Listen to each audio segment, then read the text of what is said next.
Mr. Speaker, I rise today in strong opposition to this fake, fraudulent, and fictitious impeachment inquiry effort. We are here today on the House floor wasting time and taxpayer dollars on an illegitimate impeachment inquiry because Donald Trump, the puppet master, has directed extreme MAGA Republicans to launch a political hit job against President Joe Biden. There is no evidence that President Biden has engaged in an impeachable offense. There is no evidence that President Joe Biden has engaged in wrongdoing. There is no evidence that President Biden has broken the law. We know that President Joe Biden is a good, honorable, and decent man, dedicated his life to public service, to making a difference for the American people. But the puppet master in chief, Donald Trump, has directed the sycophants to target Joe Biden as part of an effort to undermine President Biden's reelection. That's the pattern, that's the process, and it reveals that our extreme MAGA Republican colleagues have done nothing whatsoever when it comes to making a difference in the lives of everyday Americans. From the very beginning of this Congress, House Democrats have made clear that we are ready, willing, and able to find common ground with our Republican colleagues in a bipartisan way on any issue.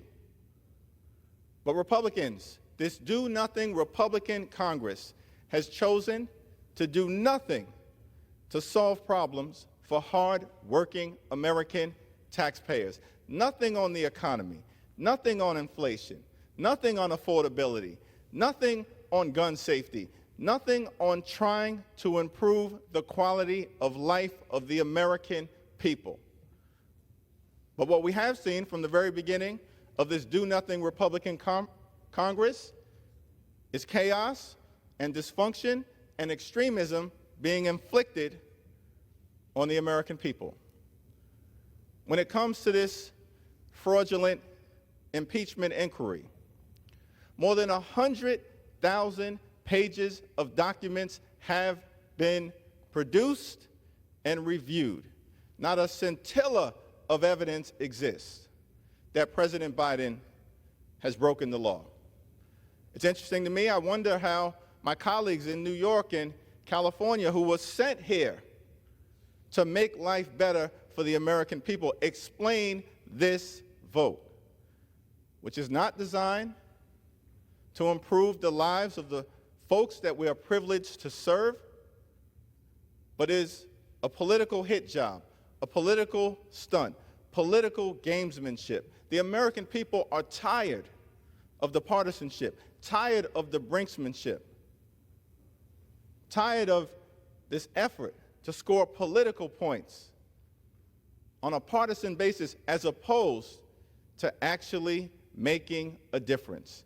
House Democrats will continue to put people over politics. We will continue to fight for lower costs, to grow the middle class, for safer communities, fight for reproductive freedom, defend democracy, and build an economy from the middle out and the bottom up as opposed to the top down. House Democrats remain committed to joining President Biden and advancing the ball for the American people, for the middle class, for low-income families, for working families, for all those folks who aspire to be a part of the middle class, for young people, for older Americans, for our veterans. We plan to continue to build upon the progress that we've made under the leadership of President Biden on behalf of the American people. And it's time for the extreme MAGA Republicans to join us or get out of the way.